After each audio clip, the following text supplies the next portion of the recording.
A luta pela paz e justiça social levou milhares de jovens às ruas em todo o mundo no início do século XXI.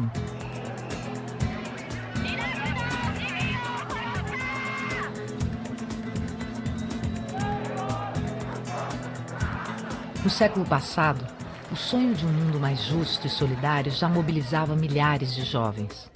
Homens e mulheres que acreditaram em ideais e doaram generosamente suas vidas a uma causa. A Polônia é um deles.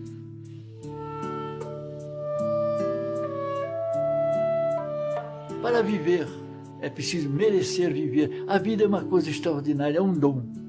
E é preciso valorizá-la.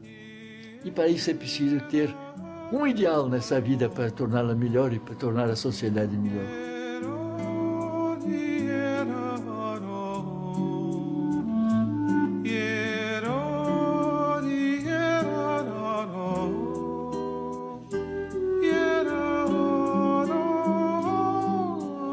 Não bastava apenas julgar, ser contra essa mentira da justiça, essa mentira da lei, essa mentira da moral, essa mentira da religião. É preciso construir algo, é preciso ter um fio condutor, olhar um horizonte de modificação da sociedade. Com o desejo de transformar o mundo, Apolônio combateu em muitas trincheiras. Foi voluntário na defesa da República Espanhola contra Franco, na Guerra Civil da Espanha, junto aos brasileiros Homero Jobim e Delcy Silveira. Na resistência francesa contra a ocupação nazista durante a Segunda Guerra Mundial, Apolônio se engajou na luta de resistentes como Jacques Breton e Lucie Aubrac.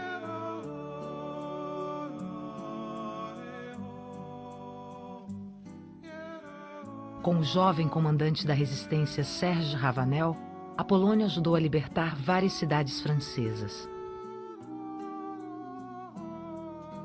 Na França, ele também conheceu René, uma jovem militante comunista que seria sua companheira por toda a vida. Eu venho de uma família classe média modesta.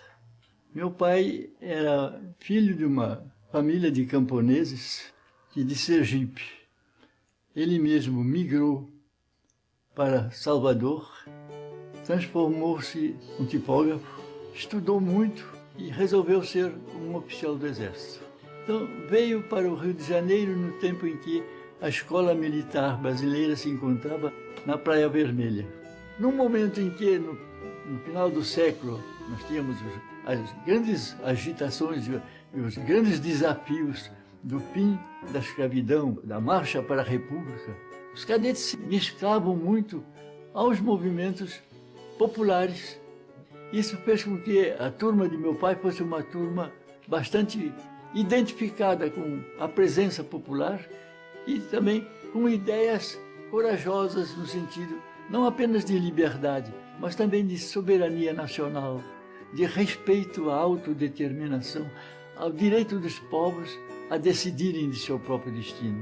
Um pai que ainda no século XIX se ofereceu para defender os portos de Valdívia e Valparaíso no Chile frente a uma ameaça do colonialismo inglês. Um irmão adolescente que fugiu de casa para tentar lutar pela França na Primeira Guerra Mundial. Crescendo nesse clima de rebeldia e contestação, o jovem Apolônio se interessou pela luta dos tenentes na década de 20 e acompanhava com entusiasmo os deslocamentos da coluna Prestes, liderada por Miguel Costa e Luiz Carlos Prestes.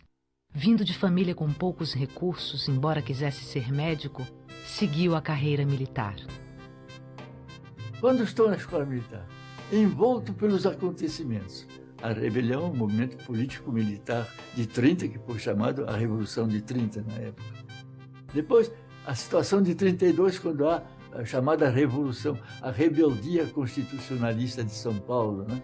Tudo isso me levava também a sentir de perto a influência de alguns colegas que vinham do Colégio Militar do Rio de Janeiro e tinham sido muito marcados pela influência de professores que tinham muita tendência socialista e aceitavam a utopia do comunismo de maneira geral. Eu tive necessidade de estudar, de ler. E a escola militar dispunha no Realengo de um manancial de livros muito rico. E entre esses livros, eu encontrei um livro particularmente original que se chamava El Hombre Medíocre. Esse livro chamava a dar um passo à frente a todos os que, como eu naquela época, olhávamos espantados para o que havia de desafios malsãos, o que havia de injustiças sociais, o que havia de desigualdades alarmantes, desumanas dentro da sociedade. E ele chamava a não nos limitarmos à crítica dessa sociedade.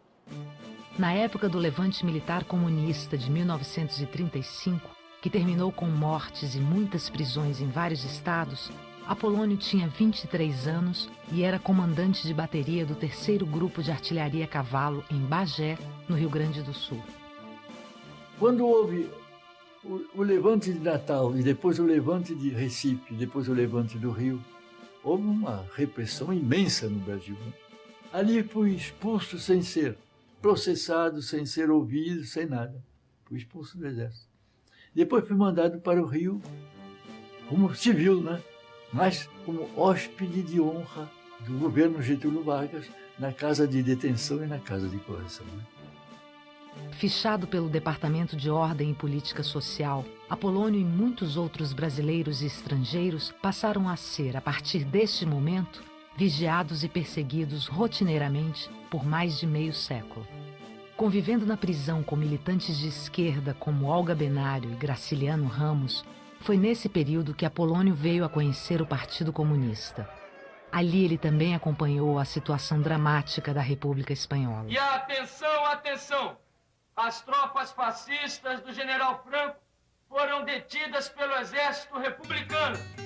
Uma coligação entre socialistas, republicanos e outros partidos de esquerda venceu as eleições.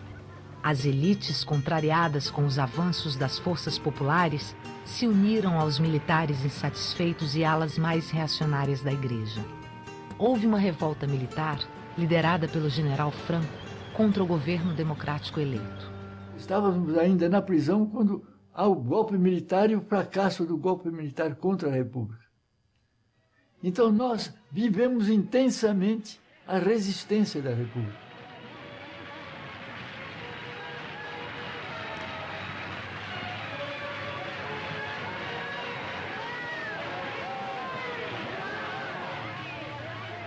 O povo saiu à rua e com facas e pedras tomou os quartéis, sufocou o golpe e passou a ter armas.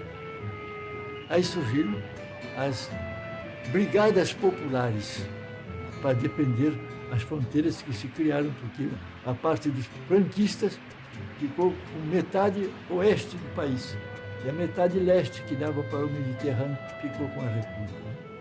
Desde o início da guerra, Madrid, a capital da Espanha, era alvo das forças de Franco. Após violentos bombardeios de aviões alemães e italianos, Franco atacou a cidade pensando ser uma conquista rápida, mas se surpreendeu com a reação das forças populares madrilenhas. Nós tínhamos um mapa com bandeirinhas vermelhas e bandeirinhas pretas, e todos os dias nós íamos para lá discutir. Nós tínhamos até um professor da Escola de Estado-Maior do Exército preso.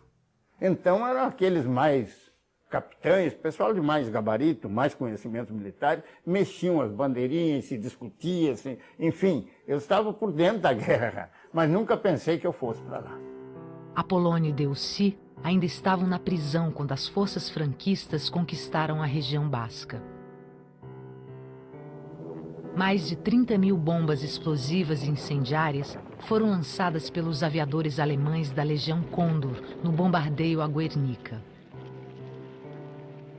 Com mais de 1.000 mortos, centenas de feridos e a destruição total da cidade, a Batalha de Guernica foi eternizada pela obra de Picasso. Eu saí da prisão num dia, no dia seguinte, entrei para o Partido Comunista. E aí fui convidado para ir para a Espanha. Eu vou com uma preocupação muito grande de chegar depressa, porque me meti na cabeça que se eu me demoro, aí a República vai cair. precisava da minha chegada. Com Delcy Silveira, Apolônio e Homero Jobim, o Partido Comunista Brasileiro enviou 18 brasileiros para combater junto a milhares de voluntários das brigadas internacionais. Do Brasil também partiram imigrantes que se uniram ao Exército Popular na Guerra Civil Espanhola. Aí da Espanha já foi o mais lindo exemplo de solidariedade humana existente em toda a história da sociedade. Porque nós fomos 40 mil combatentes vindos de 51 países de todos os continentes, até da China, até da Índia, da África, da Oceania. O Apolônio dizia o seguinte, que a Guerra da Espanha era a guerra mais romântica que existiu. E eu disse, não, a guerra não é romântica, a guerra é dura, a guerra é sacrifício, a guerra é sangue, a guerra é suor, viu? É fome, enfim, a guerra é uma miséria. Mas a maneira que ele diz, sabe que tem fundo? Não há exemplo de guerra que tenha aparecido voluntários, como aconteceu na Guerra da Espanha.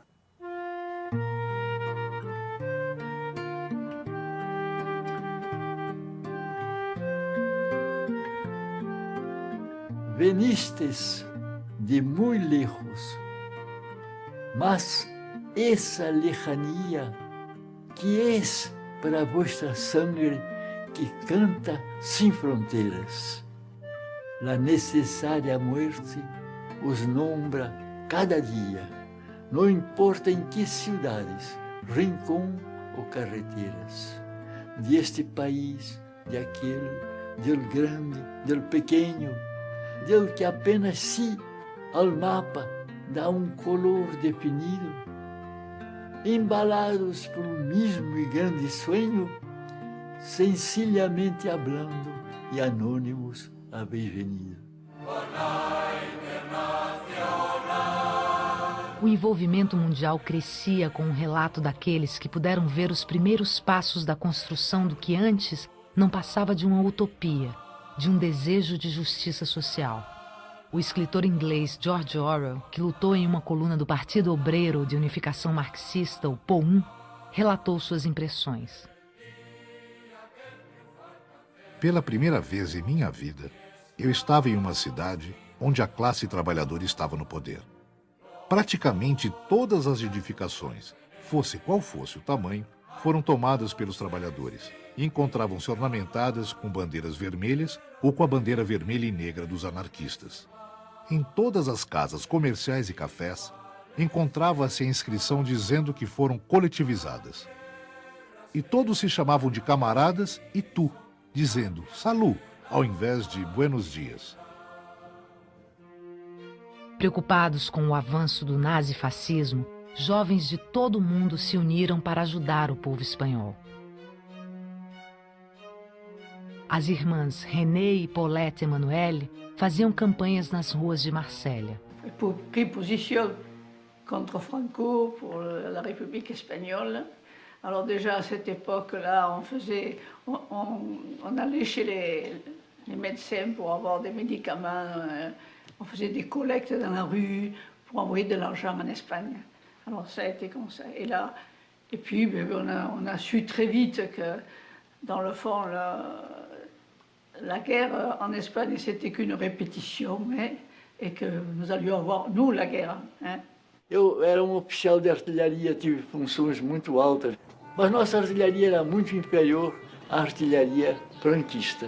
E nós, com a pequena faixa de artilharia de que dispunhamos, nós éramos mandados para várias frentes, muito constantemente. Eu percorri praticamente 200, 300 quilômetros a momentos dados, seja para ataque direto, seja para simulacros de ataques assim para distrair as forças inimigas.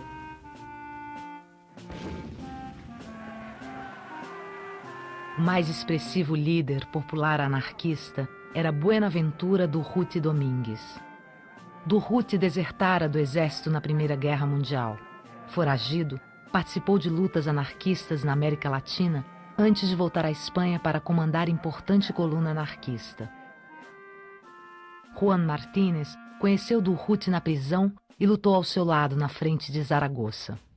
Yo estaba en Zaragoza y ya le digo, yo me pasé por el río, pasamos el río Gallego y fui a parar al PUN, el Partido Obrero de Unificación Marxista, de tendencia trotskista. Pero yo cuando vi toda la cosa esta, de que allí llegaba el periódico de ellos, que se titulaba La Batalla, con la hoz y el martillo, y ya empezaban las rencillas, yo fui al comando y dije, bueno, al otro lado de la sierra, Alcubierre, está la columna de Durruti. Hombre, Juanico Pirriaque, hombre, que de tu vida, tal. Pues ya me habían dicho que te habían afusilado, en fin. Y pues, me acuerdo, parece que lo veo con aquella cara, ¿verdad? Un corazón de niño y un hombrón. Pero la cagada que habéis hecho en Zaragoza, mira que dejaros. Juventud de lucha proletaria, ilusión del porvenir, bella esperanza libertaria que alumbra nuestro vivir. Si nuestro lema es la anarquía y nuestro escudo es la verdad, viva por siempre la anarquía, que es el son, el son de justicia social. Na minha tropa da artilharia, eu tive sempre 300, 400 homens comigo, havia muitíssimos comunistas, mas de menos de 20 anos, que estavam na juventude comunista, que se tinha ligado com a juventude socialista e formado o que se chamava as Juventudes Socialistas Unificadas, e que era uma massa enorme de combatentes, muito interessante porque são jovens de 18 a 20 anos com uma criatividade extraordinária. O jovem Diego Jiménez participou de uma experiência revolucionária em Barcelona. Voltamos ao trabalho e encontramos que muitos patrões foram embora, não se encontraram na fábrica. Então, o que fazer? Aí começou o sistema de coletividade, autogestão. Agora, precisamos fazer armas. Ali era uma litografia em folha de Flandes e havia um forno. E claro, nós também tínhamos engenheiros. Então se tratou de fazer os cartuchos de fuzil. O cartucho de fuzil era feito assim, uma maneira rodamentária, porque dava a primeira pancada e esticava o material, e tinha que recoser de novo. Assim. E assim iam fazendo o cartucho de fuzil. Eu fiz uma experiência muito bonita, que era de fazer um comando coletivo, porque eu discutia com eles os problemas.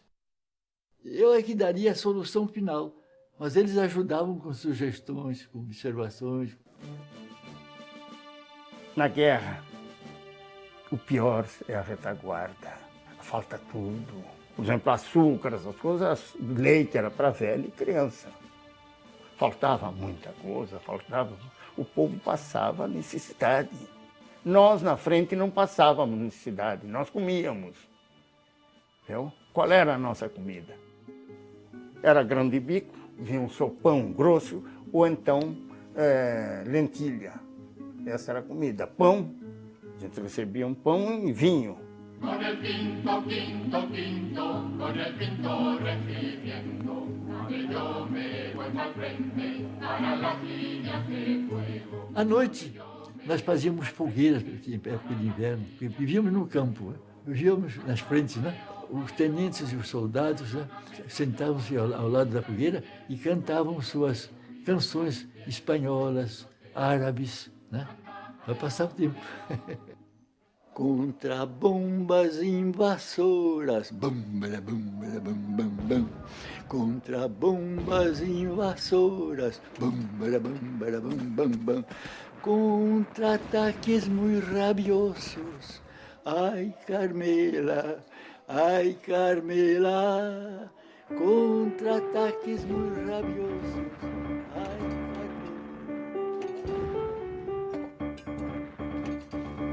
Controlando inicialmente regiões ao norte, as forças franquistas vinham ampliando continuamente seu domínio, ocupando metade oeste da Espanha.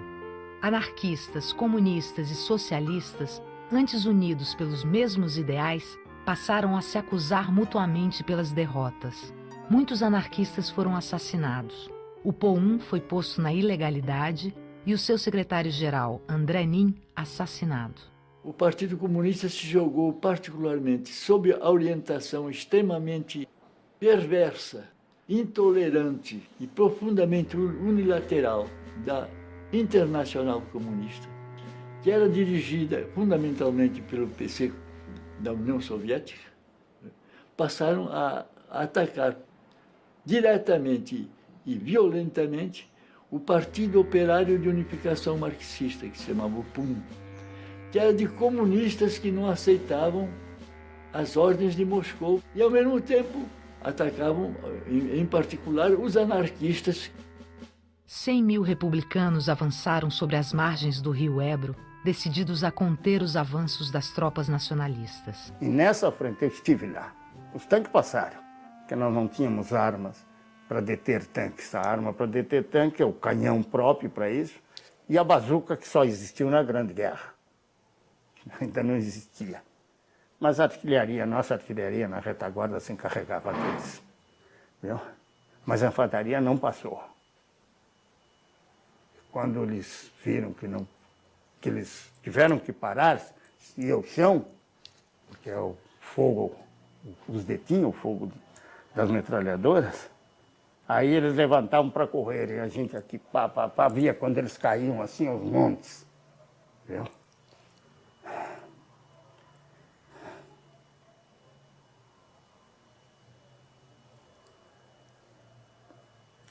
A guerra é muito dura. Após violentos combates, as tropas republicanas foram expulsas do Ebro. O governo da República Espanhola é pressionado pela Liga das Nações a determinar o afastamento das brigadas internacionais. Porque o governo acreditava que, em nos retirando das frentes, ele tinha mais forças para exigir que os 50.000 combatentes fascistas italianos fossem obrigados, pela repercussão moral internacional, a deixar a Espanha.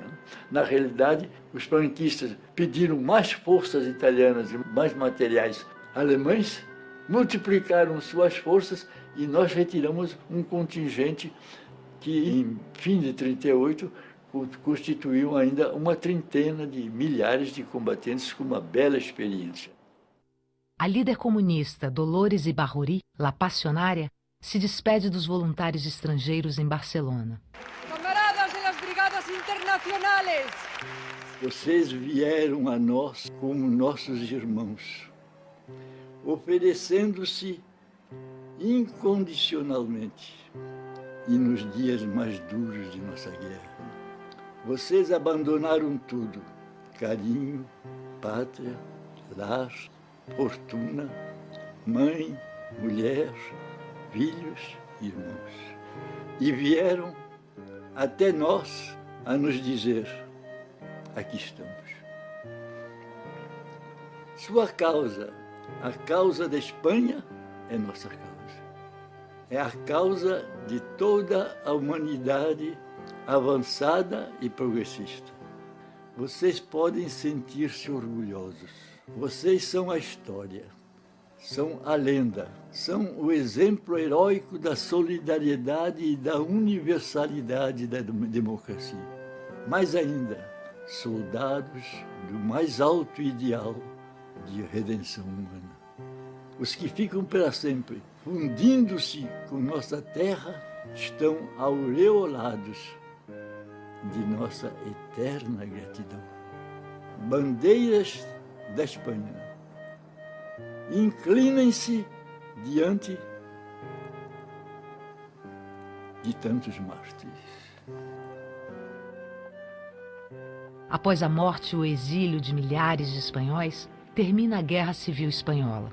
Franco é vitorioso. Eu nunca fui praticamente um militante. Eu fui uma coisa um pouco diferente. Eu fui sempre um visionário. Eu fantasiava verdades, as realidades. Eu nunca admitiria que a gente pudesse perder aquela guerra. Sempre acreditava num novo surto de movimento social para reanimar as forças, etc. Quando nós perdemos a Espanha, fomos jogados na França, fomos levados pelo governo francês para campos de concentração. Nós saímos 30 mil das brigadas internacionais. Mas saímos pela Catalunha, que tinha fronteira com a França no norte da Espanha. E 300 mil catalães não quiseram ficar sob o domínio de Franco e resolveram enfrentar o desafio do exílio. Em pleno inverno, nos colocaram em campos de concentração que ficavam à beira do mar, com todo o frio e com toda a brisa marinha em cima de nós. E faziam a seguinte proposta: vocês cavam um bom buraco e vocês se deitam para ficar livres da brisa marinha, que é mais fria, e vocês se cobrem. Era a nossa defesa para o inverno. Uma avaliação oficial feita pelo Partido Comunista Espanhol dizia que Apolônio cumpriu sua tarefa de forma excelente e com extraordinário entusiasmo. Era politicamente muito ativo, disciplinado e gozava de popularidade muito grande.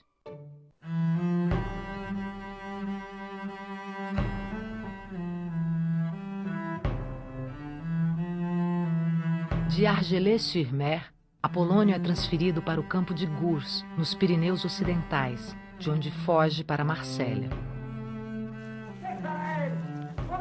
As tropas nazistas invadem a Polônia, começando a Segunda Guerra Mundial.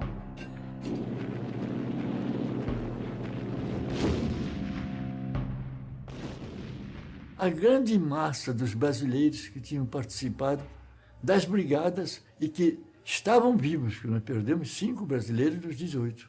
Decidiram voltar ao Brasil, mesmo aceitando ficar presos na Ilha Grande, por exemplo, ou nos calabouços da ditadura do Estado Novo. Um dos dirigentes paraguaios, Emiliano Palacios, que era muito meu amigo, e eu decidimos não aceitar isso. E ficar para ver como as coisas iriam passar-se na Europa e aprender um pouco mais com a guerra e a luta na Europa. As tropas nazistas entram em Paris. O Marechal Pétain assina o armistício e entrega metade do país para a ocupação alemã. As pessoas fugiam simplesmente de casa diante da chegada dos alemães. Então, uma boa parte da população foi lançada nas estradas para ganhar o sul, para ganhar um lugar onde se julgassem livre do avanço alemão, né? E era o caos na França. Na metade não ocupada, permanece o governo do Marechal Pétain, que mantém sua base na pequena estação termal de Vichy. Nessa época, de Gaulle já estava em Londres. Ele recusa o armistício e, numa transmissão de rádio pela BBC, faz uma série de apelos aos franceses. Qui veulent rester libres, à m'écouter et à me suivre. Vive la France, libre, dans l'honneur et dans l'indépendance. Pour les Français, comme moi, j'avais 20 ans, qu'est-ce qu'on pouvait faire? Et je pense que beaucoup de Français à ce moment-là se sont interrogés en disant « Mais dans cette situation, qu'est-ce qu'on peut faire ?» L'ennui, c'est qu'on ne savait pas très bien comment répondre. Parce que faire quelque chose, ça veut dire se battre. Et comment se battre quand on n'a rien? Il a fallu donc inventer la résistance. Mais les gens étaient morts de peur et ils disaient toujours, voilà, tout, c'était leur mot d'ordre, tout plutôt que la guerre. Alors quand Pétain a signé l'armistice, ça a été une explosion de joie. Tout le monde a été pour Pétain. Voilà. Et j'ai vu toute cette masse de gens qui étaient pour Pétain. Et nous, la petite poignée de gens qui luttions contre ça, j'étais un peu effrayée car aujourd'hui, on n'arrivera jamais à rien, c'est pas possible. Enfin, le découragement n'a pas duré longtemps hein, parce que j'étais très convaincue. Il a fallu que je me batte rapidement, quoi. Voilà. Alors c'est ça, j'ai surtout travaillé à l'organisation de la résistance, à préparer la résistance, quoi. C'était quand même très difficile. D'autant qu'il y avait aussi des traîtres. Par exemple, moi, si j'ai été arrêtée, c'était un gars que je connaissais depuis très très longtemps. Il a eu des démêlés avec la police, ce gars. La police, elle le savait.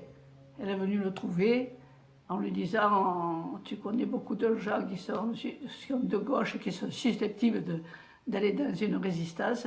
Il faut que tu y rentres et que tu les dénonces. » Voilà. Et c'est ce qu'il a fait. Donc il m'a dénoncé, puisque je le connaissais. On écrit les injustices.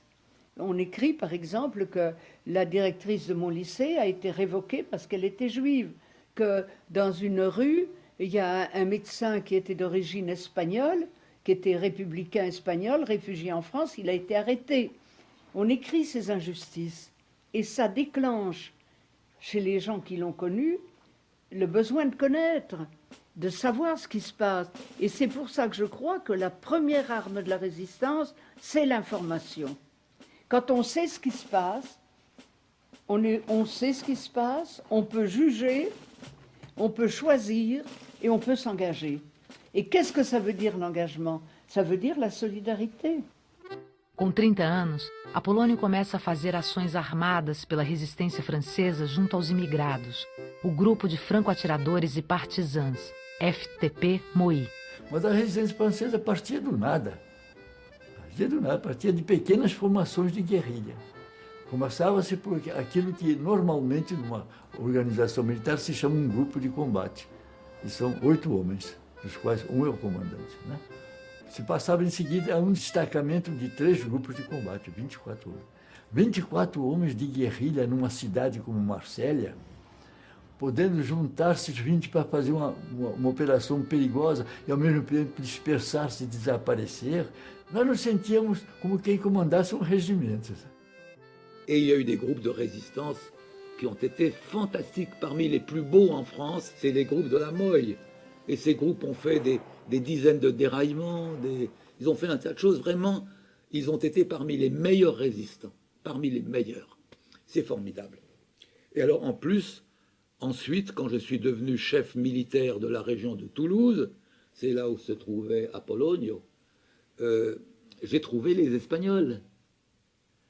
Et qui étaient des hommes merveilleux, c'était des caballeros. Fiz parte de uma organização de juventude feminina que era ligada também ao Partido Comunista. E depois, com a guerra e a ocupação, me tornei membro da Juventude Comunista Clandestina.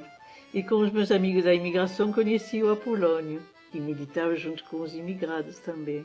Elle m'a dit, ben, c'est la photo, j'ai dit, elle est belle cette photo. Elle m'a dit, c'est un camarade à moi, Edmond, qui me l'a faite, quoi, voilà. Edmond, c'était Apolonio. Et alors après, on avait baptisé le photographe. Mon père qui était pas ravi que sa fille, une elle était en prison et l'autre, elle connaissait ce gars-là, dont il savait rien, mais il n'était pas français ni rien, il n'avait pas de papier, il n'avait que des faux papiers. Quand il a connu, il n'avait pas tellement confiance à ce danseur argentin, là. Hein. Acho que nós simpatizamos à primeira vista, né? Mas ele viajava muito, tinha função de responsabilidade, então nós passamos bastante tempo sem nos ver, até que finalmente nos reencontramos e decidimos ir viver juntos. Sem encontrar nenhuma resistência do governo de Pétain, as tropas nazistas ocupam a Zona Livre, o sul da França. J'étais professeur au lycée de jeunes filles à Lyon.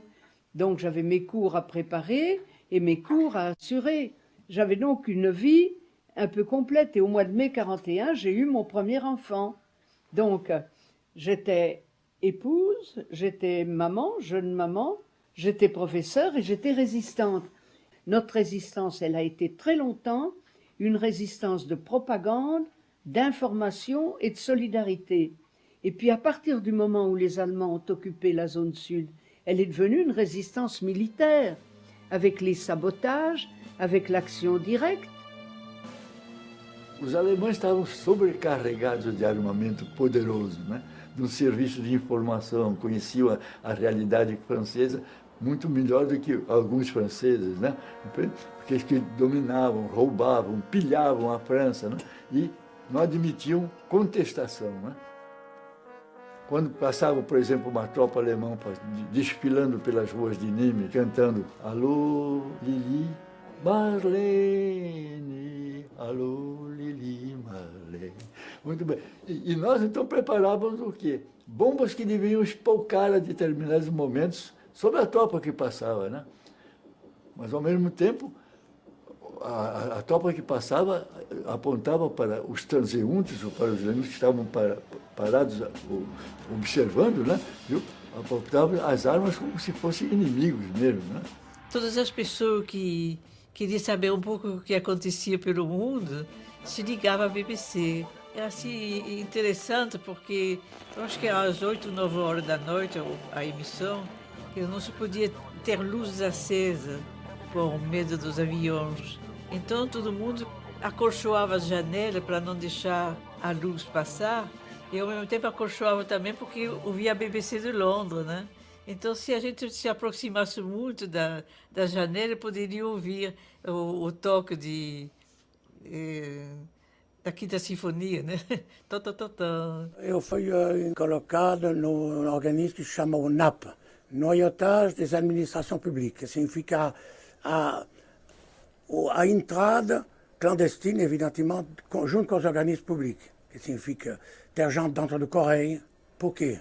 Porque, por exemplo, nós interceptamos as cartas que estavam mandadas para a Gestapo. A pessoa é mandada para a Gestapo. Meu vizinho escuta a rádio inglesa. Eu tenho direito a um prêmio de 500 francos. Eu quero receber na minha conta, dividido em 2 vezes, porque ninguém me desconfie. Essas cartas da Gestapo, o geral, o carteiro amigo, fazia desaparecer, que nunca chegava lá, mas estava entregue para nós, e que nós fazemos? Se estava um negócio sem importância, nós damos uma surra para a pessoa que mandava a carta.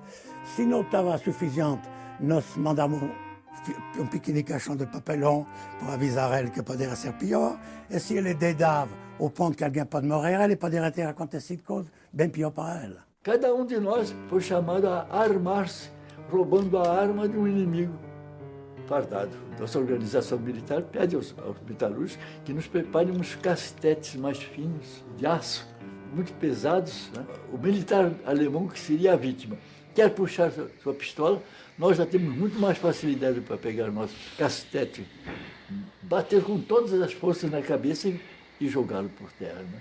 Mas você também tem um choque.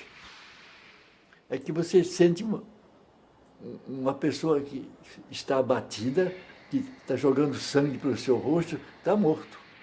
E aí você pensa como antigo socialista, antigo comunista, você pensa o seguinte: na Alemanha houve uma mobilização nacional, popular, esse cara podia ser um operário. Então é um choque, porque eu estou matando não um inimigo, mas talvez um colega de luta, né? Mas depois você tem uma reação. Aí eu saio quase correndo, eu pego a arma, não pego todos os cartuchos, pego uma parte só. Mas no caminho eu penso, mas qual seja a origem desse elemento que foi abatido.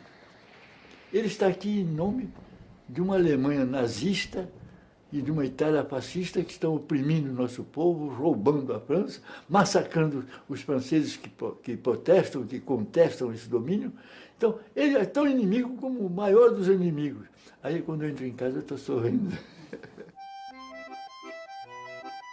Bom, eu era agente de ligação, viajava, estabelecia os contatos com a nossa direção em Lyon e estabelecia contato com as regiões que dependiam de nós.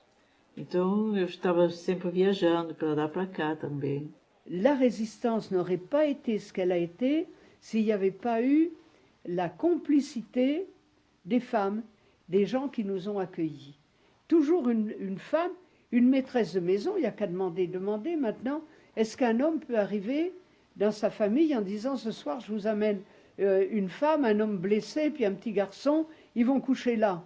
La femme dit qu'est-ce que c'est que ces gens-là? Eh bien pendant la résistance, les femmes, il fallait qu'elles fassent les lits, il fallait qu'elles trouvent à manger, elles savaient que si on était pris chez eux, ils étaient fusillés, ils étaient arrêtés comme nous, de la même manière. On n'y pense jamais à toutes ces femmes-là. Nós destruíamos os transportes, trens que conduziam soldados e os trens que conduziam armas. Porque a França era um grande depósito de armas, grandes fábricas para a Alemanha que continuava a guerra. O ataque aos centros de diversão doados a eles para a sua tropa, né? Era o ataque à saída das tropas do seu cinema, né? Aujourd'hui, on voit des terroristes qui tuent dans la population. Eh bien, nous n'avons jamais fait cela. Pour nous, les actions de Groupe Franc ne pouvaient être dirigées que contre des ennemis. Et nous faisions extrêmement attention pour ne pas créer des dangers pour la population. O exército nazista, que parecia invencível, começa a perder a guerra ao invadir a Rússia e encontrar uma resistência mais dura e mais longa do que imaginava. Vocês não podem imaginar o que Stalingrado representou para o ânimo do povo francês. Era a prova de que os alemães podiam ser batidos, podiam ser paralisados. A gente começou a pensar que a vitória era possível, que a gente podia bater. Foi verdadeiramente uma viragem total no ânimo da população. Com a derrota dos alemães em Stalingrado, começa a faltar mão de obra na Alemanha. O governo de Vichy cria o STO, o Serviço de Trabalho Obrigatório na Alemanha. Como os jovens não aceitam essa imposição para se esconder, eles fogem para os chamados maquis. Et où est-ce qu'on va les mettre? Dans les endroits où les tanks allemands ne peuvent pas arriver, où il y a des gorges si étroites que si on est au-dessus, ils ne peuvent pas passer. On va les cacher dans les montagnes. Et c'est la naissance des maquis. Les maquis, c'est une organisation qui prévoit la lutte armée contre l'armée allemande. A resistência, até então composta por pequenos grupos independentes, se unifica sob a direção de Jean Moulin e reconhece o governo do general de Gaulle, instalado em Argel, como autoridade legítima da França. O governo alemão, ajudado pelo governo de Pétain, intensifica sua ação contra a resistência. Milhares desses combatentes são presos, torturados e executados. Apolônio e René viajam para Nimes e passam a morar na Praça da Revolução número 5. Lá, planejam juntos a reorganização das forças da resistência. Uma das coisas mais bonitas que nós fizemos foi já em fevereiro de 44, a libertação dos prisioneiros guardados numa velha fortaleza, o Forte de Nimes, que a libertação de companheiros em outras prisões, né? Era algo que tocava o coração, né? Libertar os irmãos, né? Doar de novo a vida e entregá-los de novo ao trabalho, né? E à luta. Né? Depois saímos dali e fomos para Toulouse. E chegamos a Toulouse por volta de metade do mês de maio de 44, 15 a 20 dias depois, ao desembarque aliado na Normandia. Né? Depois que ao desembarque dos aliados, o que é que se apresenta para nós? Não são mais os combates isolados para combater os transportes, atacar os destacamentos alemães ou italianos nas ruas. O problema não é mais esse, o problema é mais amplo, porque é o problema das grandes greves insurrecionais que a esquerda prepara com a classe operária e com os trabalhadores da classe média, e também as lutas já de libertação de certas áreas. O governo provisório envia para cada região um comandante-geral que nos reúne a todos os militares. Ninguém faz nada sem minha ordem. Então nós já tínhamos na nossa organização o plano, depois de Carmou, que nós acabávamos de libertar, ir libertar Albi. Chegamos em Albi, viu? Os alemães já sentem que tem que recuar. Eles estão preparando a sua retirada e nós atacamos. E prendemos uma parte dos alemães, mas libertamos Albi. Mas eu tinha a ordem de estar, no dia seguinte, às 9 horas da manhã, no quartel-general, para me apresentar ao meu general-comandante mandado pelo governo provisório. e às 9 horas nós já tínhamos libertado Albi. Eu tinha vindo de Albi na garupa de uma motocicleta dirigida por um jovem de 16 anos, irmão da René, que era o nosso agente de ligação, né? Eu falei, vamos correr para chegar antes das 9 horas, porque eu tenho um encontro com o nosso comandante, né? Aí, às 9 horas, eu bato os calcanhares e faço consciência para ele, e eu não digo nada, né? Mas Albi já estava liberada. Sob o comando de Apolônio, os resistentes libertaram as cidades de Carmaux, Albi e Toulouse. 1/4 da superfície da França, todas essas áreas foram libertadas sem a presença de um soldado dos aliados que haviam desembarcado. Eram as forças francesas do interior. O grande problema nesse momento, a grande dúvida, era Paris, porque os alemães estavam donos de Paris ainda, antes da chegada dos aliados. E os alemães estavam dispostos a fazer saltar Paris para não entregá-la com a sua beleza e com suas riquezas intacta aos inimigos, né? As forças de resistência fizeram um movimento insurrecional, tomaram conta de Paris, libertaram Paris. Paris, Paris outragé, Paris brisé, Paris martyrisé, mais Paris libéré. 3 meses após a libertação de Paris, René e Apolônio comemoraram o nascimento do filho René Louis. Vou visitar todos os comandos de Toulouse, dizendo assim, le jeune homme est là, quer dizer, o garotão chegou, né? A criança da libertação. Era a criança da libertação. Terminada a guerra, Apolônio permanece em Paris, onde recebe do governo francês a condecoração Legião de Honra. Nós tínhamos sido derrotados no Brasil, em 1935. Tínhamos sido derrotados na Espanha, mas pela primeira vez nós tínhamos a alegria de uma vitória geral, né? E que era geral, porque era na Europa, era na Ásia, com forças que uniam estados e contingentes militares e iniciativas e exemplos de dignidade e de coragem de todos os continentes, né? Ali estava Samuel Weiner, conheci Samuel Weiner, Clarice Lispector, e eles vieram nos visitar no nosso pequeno apartamento. Portinari também estava lá. Portinari preparava a sua grande exposição, né? Então, através de Portinari, eu entrei em contato com o mundo das artes, né? Mas Portinari nos trouxe um recado do partido, do PC. Voltar do mais depressa possível para o Brasil.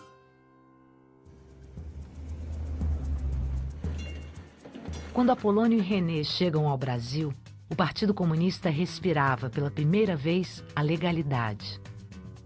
Luiz Carlos Prestes é o senador mais votado do país. A bancada comunista reúne 15 nomes, entre eles Carlos Marighella e Gregório Bezerra.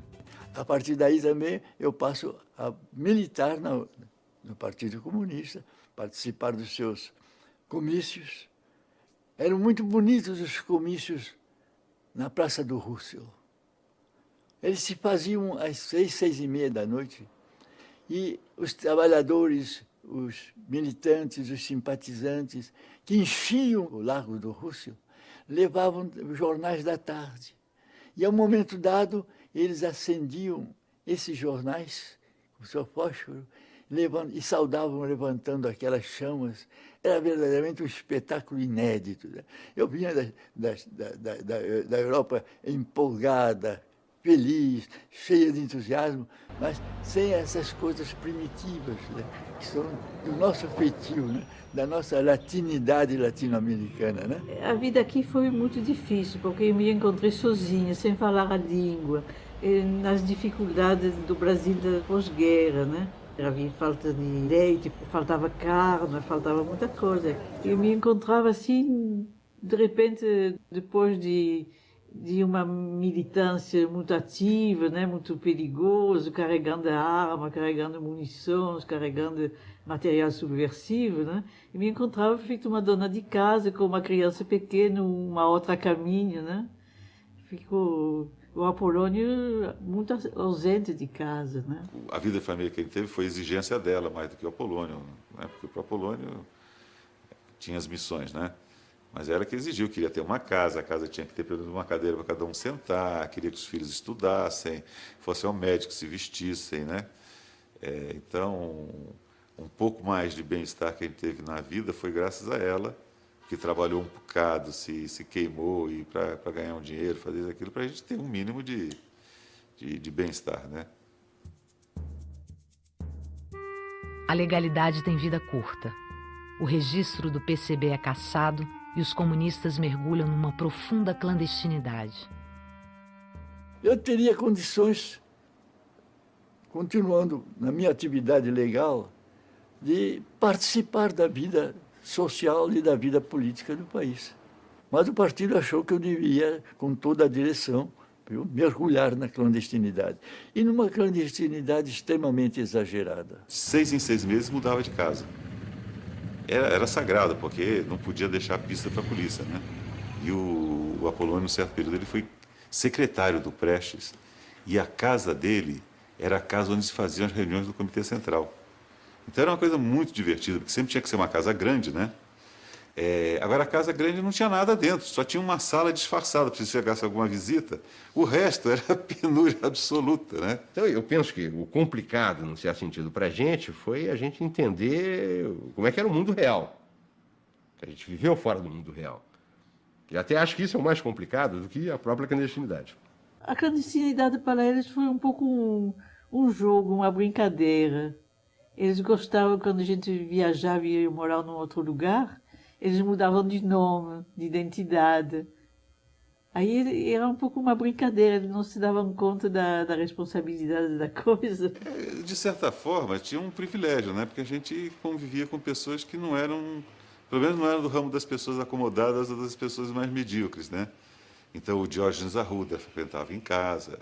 Então, ele era uma pessoa tão assustadora, mas tão assustadora que eu me enfiava embaixo da cama quando ele chegava, né? Foi o João Amazonas que me ensinou a andar. E o meu nome é herdado do nome de guerra do João Amazonas. Foi um período muito interessante, mas muito duro, extremamente duro para mim. Porque o Partido Comunista, seja no Brasil, seja onde for, fosse ontem, seja ainda hoje, lá onde ele existe, mesmo com outros nomes, é um monumento de autoritarismo, é um monumento de elitismo. Os dirigentes colocados muito acima dos militantes que são chamados a cumprir o que decidem na sua sabedoria os elementos da direção. E, ao mesmo tempo, com uma frieza extraordinária dos laços de família, dos laços de companheirismo. Apolônio, com 42 anos, é convidado a fazer um curso de filosofia marxista na União Soviética. No ano seguinte, René deixa os filhos com a família na França e parte para Moscou. Aí nós chegamos na França e a René tinha dito para a família dela que chegava lá com os 2 filhos. E chegou lá porque ela exigiu do partido, né? Disse que ela queria, não admitia ficar mais longe do Apolônio. Então, para isso é uma coisa, a pessoa, o partido com aquela ortodoxia, uma mulher chega lá e exigir, não, eu quero meu marido de volta, não sei o quê e tal. Aí disse que ela encheu tanta paciência que o Diógenes e os outros resolveram, manda essa mulher embora, né? E aí nós chegamos lá em Marselha, só que ela passou uma semana, ela chamou a irmã da mãe dela, né? E disse, eu estou indo embora, te deixo aqui os 2 abacaxizinhos aqui. E se mandou e deixou a gente lá sem falar um ai de francês, né? Foi um choque para a família, né? E para a gente também, porque de repente, cadê mãe? Não tinha nem mãe nem pai. O pai sumiu, agora a mãe sumiu, né? E tinha uma família nova, né? Passei por uma fase de aprendizado muito marcada por beliscões.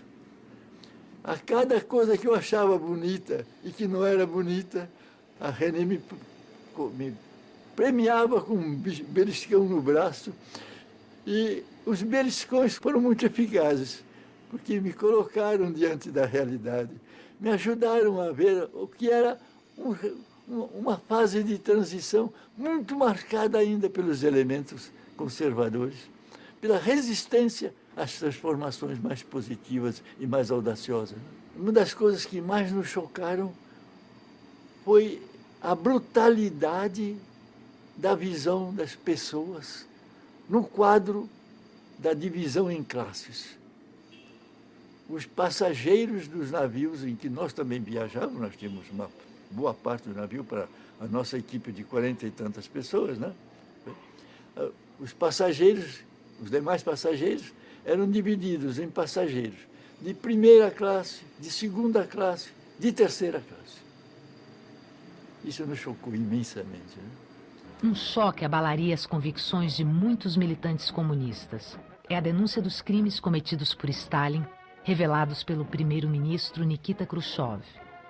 No relatório Khrushchev, divulgado quando René e Apolônio ainda estavam na União Soviética, Stalin é acusado de exterminar mais de 20 milhões de pessoas.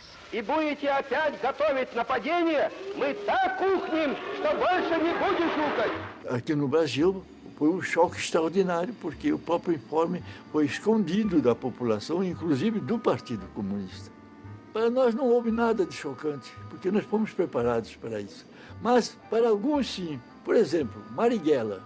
Marighella passou 2 semanas quase sem comer e sem dormir, sob o trauma das declarações e das informações trazidas no informe secreto de Khrushchev. Aí a gente volta, e aí vai morar juntos, já num período mais tranquilo, porque aí já é uma semi-clandestinidade. Isso é de 57 em diante. É Juscelino, né? 57, 60, apesar dos pesares, eu não sei se em algumas classes sociais é diferente, talvez, mas todo mundo está feliz no Brasil, né?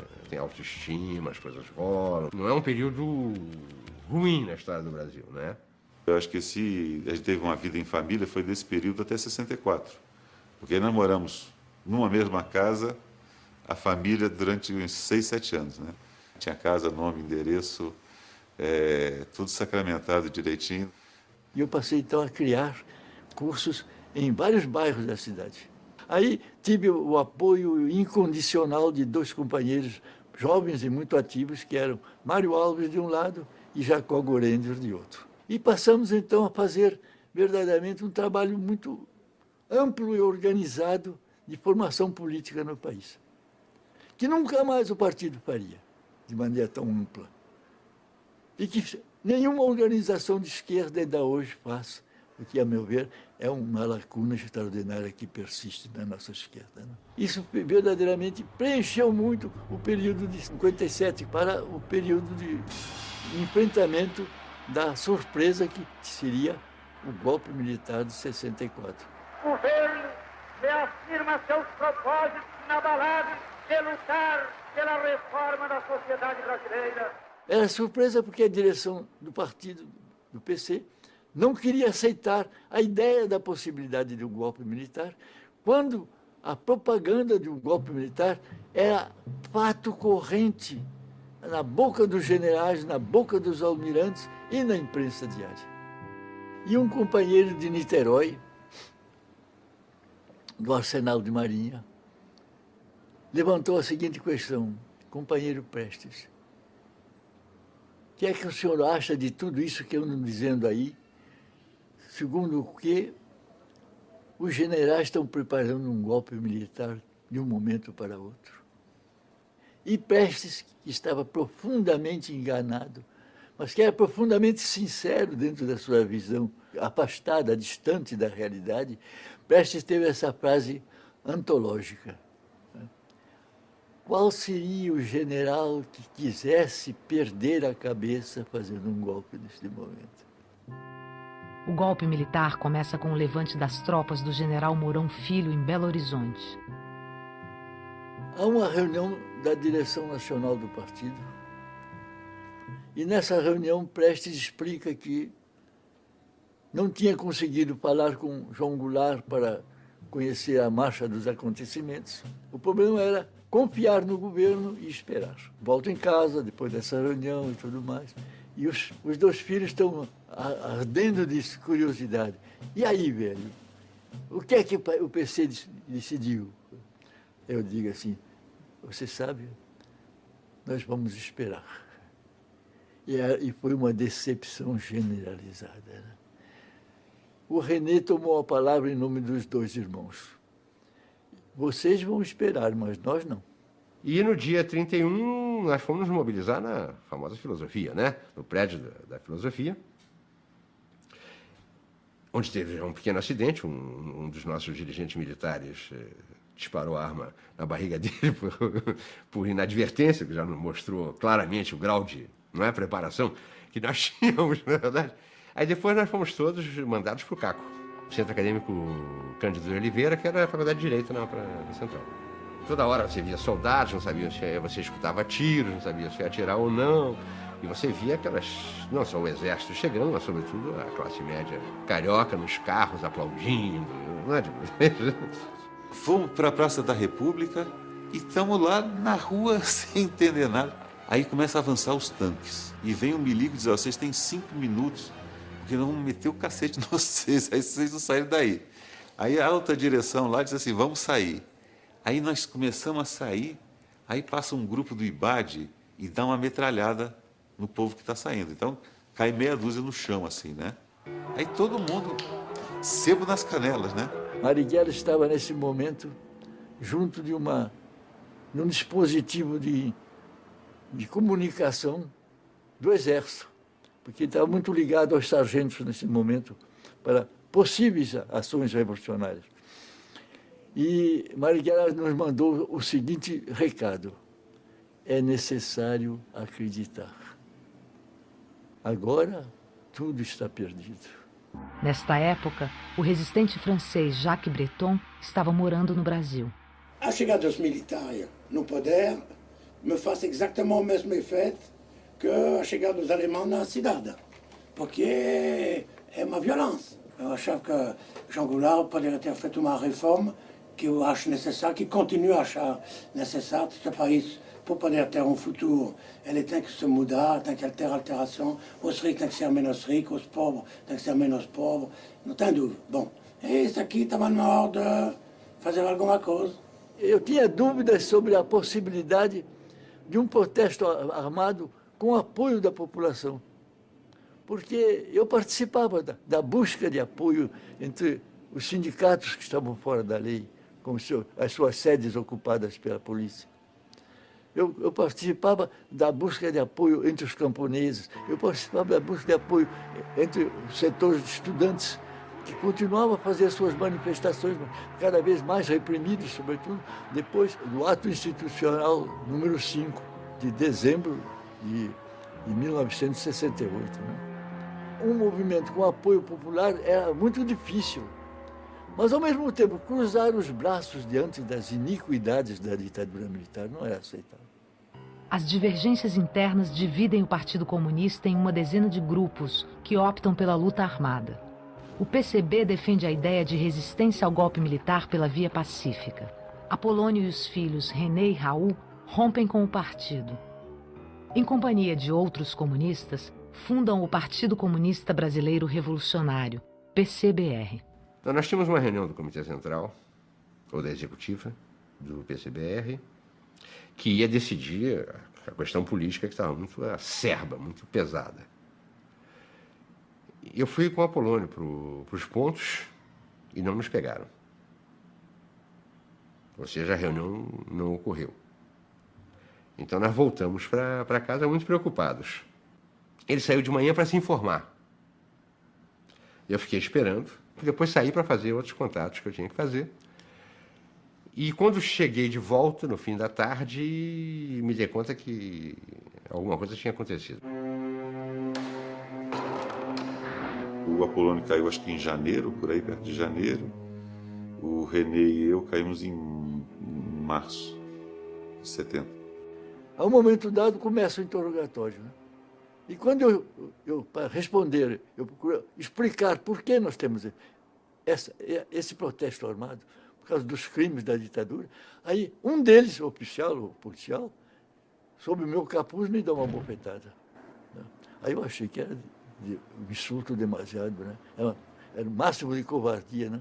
E me jogo contra eles com os braços e com os pés. Né? Claro que 15 segundos depois eu estou desacordado no chão. O Apolônio foi terrivelmente torturado, né? Ficou entre a vida e a morte. E os meninos também foram torturados, né? Em geral, os meus domingos, quando eles estavam presos depois nos quartéis da polícia, do exército, na vila militar, então eu eu ia para a Vila Militar, passava meia hora num quartel, saía correndo, passava mais meia hora no outro, mais meia hora no terceiro. E a René conseguiu infiltrar no volume que vinham as roupas um pequeno rádio. E isso foi verdadeiramente um presente extraordinariamente rico, né? Porque à noite, bem com o rádio embaixo do travesseiro, mas colado ao travesseiro, porque havia a sentinela na porta, né? Eu ouvia as novidades, né? E, a um momento dado, eu ouço o seguinte: há o sequestro do embaixador alemão. Então eu digo, bom, eu agora vou sair. Apolônio e 39 prisioneiros são libertados em troca do embaixador alemão e seguem para o exílio na Argélia. René Louis sai da prisão e vai para o Chile com mais 69 militantes após ter sido trocado pelo embaixador suíço. Raul ficou preso 3 anos no presídio de Ilha Grande. Foi só quando o Raul terminou seu tempo de prisão que eu fui me juntar ao Apolônio na França, porque o Apolônio já finalmente tinha conseguido sair da Argélia, porque a França não queria dar o direito de entrada na França, porque ele era terrorista. Não valia ele ser coronel da resistência francesa, Legião de Honra e tudo isso. No Chile, o presidente socialista Salvador Allende é deposto por um golpe militar liderado pelo general Augusto Pinochet. René é preso e enviado para o Estádio Nacional, um centro de repressão onde centenas de pessoas foram torturadas e assassinadas. Você entra na base de grito, porrada, essas coisas todas, mão aqui, em fila, e é interrogado. Aí os caras te ameaçam de morte na hora, eu disse que era francês, eles mandaram cantar a Marselhesa, eu cantei, apesar de ser extremamente desafinado, né, com uma pistola na cabeça. Mas eu dei muita sorte porque o consulado francês passou lá. E eles me identificaram. Quando de tarde o consulado veio pegar as pessoas, os militares chilenos não quiseram me entregar. E o cônsul, já peguei uma turma, tá ótimo, já ia embora, né? E eles fizeram muita força para não saírem sem mim. Os companheiros que ficaram no Brasil, nossos companheiros, estavam sujeitos a um terror enorme, a uma perseguição terrível, a um terrorismo oficial permanente. E precisavam de ajuda. E queriam a nossa ajuda, queriam que nós voltássemos. E nós queríamos voltar. Quem não aceitava era a René. Ela disse assim, muito bem, você quer voltar ao Brasil? Muito bem. Eu compro um revólver, dou esse revólver, você se mata. Aqui. Suicidar-se em Paris é muito mais confortável que no Brasil. A intensa mobilização pela volta dos exilados leva o governo a promulgar a lei da anistia. Com 77 anos, Apolônio e sua família podem, finalmente, voltar ao país após 9 anos de exílio. Quando nós voltamos, nós vamos encontrar uma situação muito particular no nosso país, porque há uma efervescência social. Aqui nesta Assembleia do Movimento do Custo de Vida, movimento esse em que nós trabalhamos. E ao mesmo tempo que há na esquerda uma espécie de crise profunda dos partidos tradicionais, há também um agravamento da crise geral do regime de ditadura militar.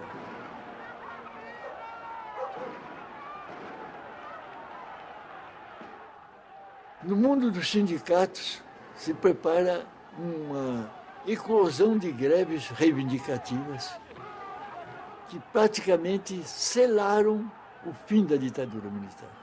Companheiro, está na hora de parar! Todo mundo para outra vez! São Bernardo transforma-se nesse momento como, ao lado do ABC, como a capital social do Brasil, com as grandes greves de centenas de milhares de trabalhadores, etc. E essas greves unem as reivindicações econômicas e sociais, as reivindicações políticas, o fim da ditadura, a democracia, um regime de liberdade. Com a pressão popular, é conquistada a liberdade partidária.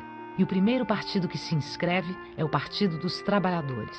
Apolônio de Carvalho, com 78 anos, é o nome inscrito na ficha número 1 do PT. Durante os primeiros anos, o PT é verdadeiramente o mais democrático dos partidos que já tinham existido no nosso país. Enfim, nós temos uma participação popular muito alta do partido. Em maio de 80, eu sou incluído na direção do PT e sou, durante vários períodos, um dos vice-presidentes nacionais do PT. Com 90 anos, Apolônio recebeu em seu apartamento no bairro do Leblon, no Rio de Janeiro, a visita de um velho amigo que um dia sonhou ser presidente do Brasil. O ex-metalúrgico Luiz Inácio Lula da Silva, eleito presidente com mais de 52 milhões de votos, foi ao encontro do mestre para celebrar a vitória de um sonho que começou há quase 100 anos. Então, eu participei muito dessas batalhas e participo ainda hoje, né? Com muita confiança em que nós marchemos para um regime de democracia viva, amplamente apoiada no povo, e que prepare longamente com novas imagens e novos níveis de cidadania, com a presença da sociedade civil, com relações novas entre a sociedade e o poder do Estado e a função pública. Nesse sentido, eu não estou só, nunca estive só. Eu tive a figura de René, que trazia não só a trajetória da sua família, mas também a sua própria trajetória, né? A companheira de lutas em todos os sentidos. Quem passa pela vida e não tem um horizonte definido, que não tem um ideal pelo qual possa lutar e queira lutar, está sujeito à pecha de mediocridade.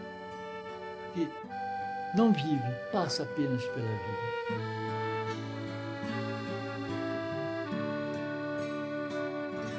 Me dejaron de herencia mis pares, además de la luna y el sol, una casa cuajada de lunares, con más pulgas que el copón.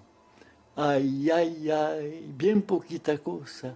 Ay, ay, ay, esta es la verdad.